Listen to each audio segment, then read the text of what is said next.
Assalamualaikum warahmatullahi wabarakatuh. Di dalam presentasi ini, saya akan membahas sebuah konsep dasar condition monitoring berdasarkan analisis vibrasi. Saya harapkan di akhir presentasi nanti, teman-teman bisa memahami proses diagnosis mesin menggunakan data vibrasi, serta memahami bagaimana data vibrasi diolah. Dengan demikian, teman-teman mendapatkan gambaran dasar sebagai jalan pembuka ketika ingin lebih dalam di bidang analisis vibrasi. Ada 4 subtema yang akan saya bawakan. Yang pertama adalah latar belakang dari condition monitoring. Kedua, konsep analisis vibrasi. Lalu yang ketiga mengenai Fourier transform. Dan yang terakhir merupakan implementasi dari analisis vibrasi. Masuk pada subtema pertama, yaitu mengenai latar belakang. Kenapa perlu melakukan condition monitoring atau pemantauan kondisi pada mesin-mesin di industri?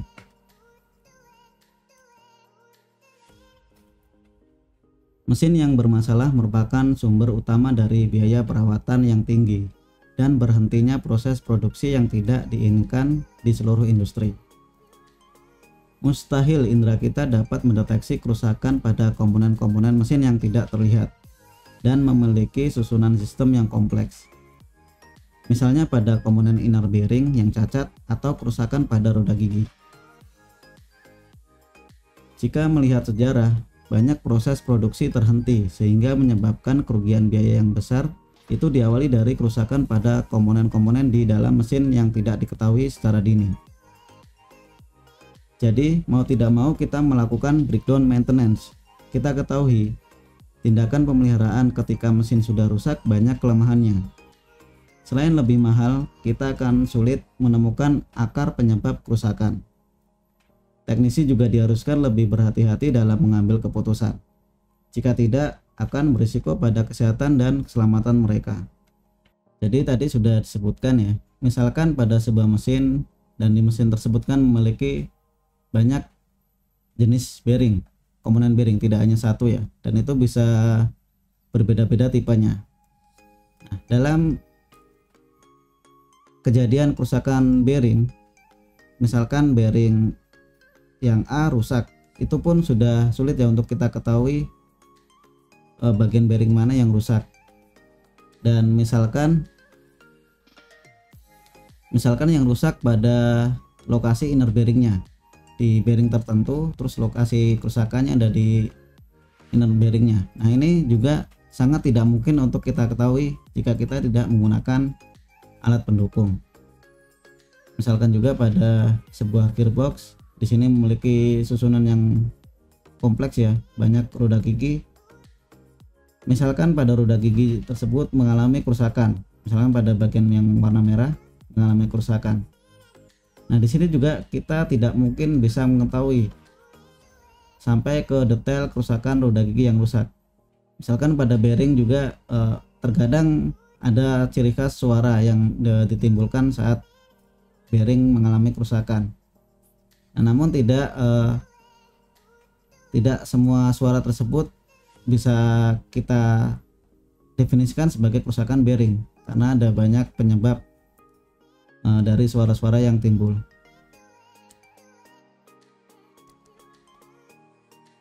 Kerusakan mesin merupakan perubahan setiap komponen mesin yang membuatnya tidak dapat berfungsi dengan sempurna atau dapat didefinisikan sebagai penghentian ketersediaan suatu objek untuk menjalankan fungsi yang diinginkan. Tahapan umum sebelum kerusakan akhir adalah kerusakan dini, seperti penurunan kualitas hingga akhirnya rusak. Semua pada akhirnya membuat komponen tidak dapat diandalkan atau tidak aman untuk penggunaan yang berkelanjutan. Pabrik-pabrik yang ada saat ini memiliki sistem produksi sangat kompleks. Kerusakan peralatan proses dan instrumentasi meningkatkan biaya operasi dan mengakibatkan terganggunya proses produksi. Malfungsi yang tidak terdeteksi atau tidak dikoreksi dapat menyebabkan kegagalan pada peralatan terkait dalam kasus yang ekstrim, atau dapat menyebabkan kecelakaan besar. Deteksi kerusakan dini pada mesin dapat menghemat jutaan rupiah untuk perawatan darurat dan biaya kerugian produksi. Seperti gearbox dan bearing adalah bagian penting hampir di semua mesin. Deteksi dini cacat sangat penting untuk pencegahan kerusakan primer dan kerusakan sekunder ke bagian lain dari mesin atau bahkan kerusakan fatal dari sistem yang terkait dapat dipicu.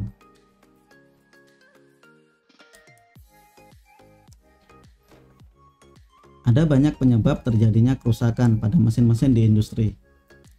Jika kita lihat pada grafik, penyebab kerusakan terbesar terjadi karena misalignment. Misalignment adalah kondisi tidak sejajar atau tidak satu sumbu antara transmisi penggerak dan transmisi yang digerakkan. Lalu penyebab terbesar kedua akibat nilai vibrasi yang berlebihan, excessive vibration, seperti yang disebabkan karena unbalance, disusul oleh kerusakan kopling, bearing, seal, kavitasi, dan akibat kerusakan-kerusakan yang lain. Beberapa kerusakan mempunyai akar penyebab dari kerusakan utama, seperti kerusakan seal dan kopling sering diakibatkan karena misalignment dan unbalance. Kavitasi dapat menimbulkan kerusakan di impeller pompa, tidak jarang hingga timbul vibrasi yang berlebihan karena adanya unbalance.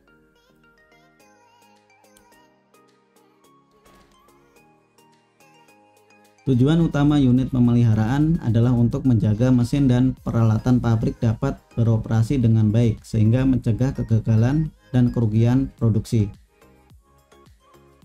Banyak keuntungan yang diperoleh dengan diadakannya pemantauan kondisi mesin.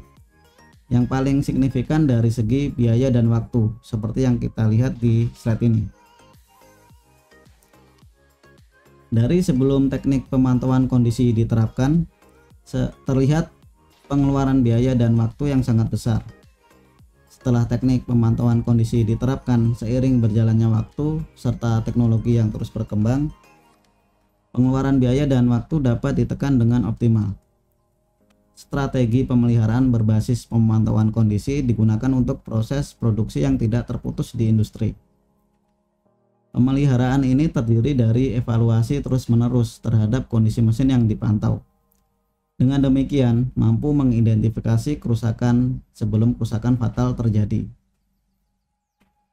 Biasanya, berbagai teknik pemantauan kondisi dan metodologi diagnosis digunakan untuk mengidentifikasi kerusakan mesin guna mengambil tindakan korektif.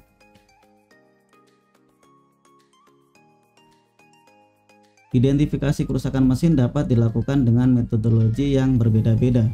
Di antaranya yang umum digunakan seperti pemantauan suhu, analisis kebisingan, pemantauan kandungan pelumas, dan analisis sumber vibrasi dengan menggunakan sensor yang sesuai, pengondisian sinyal, dan instrumen yang berbeda.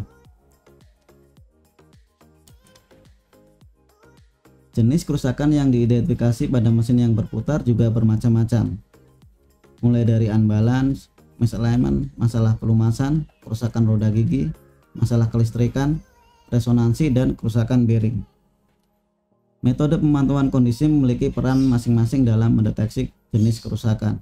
Seperti teknik pemantauan suhu hanya bisa mendeteksi masalah pelumasan, kelistrikan, dan kerusakan bearing.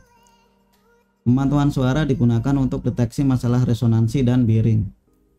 Pemantauan pelumas berfungsi untuk mengetahui masalah-masalah di pelumasan dan kausan komponen seperti roda gigi. Yang terakhir ada metode analisis vibrasi. Jika kita bandingkan dari ketiga metode sebelumnya, metode ini memiliki keunggulan dikarenakan dengan menggunakan teknik pemantauan vibrasi, semua jenis kerusakan seperti yang ditunjukkan pada slide ini dapat dideteksi menggunakan metode analisis vibrasi. Wah, kok bisa ya? Lalu bagaimana sebenarnya analisis vibrasi ini bekerja? Kita temukan jawabannya di sesi selanjutnya.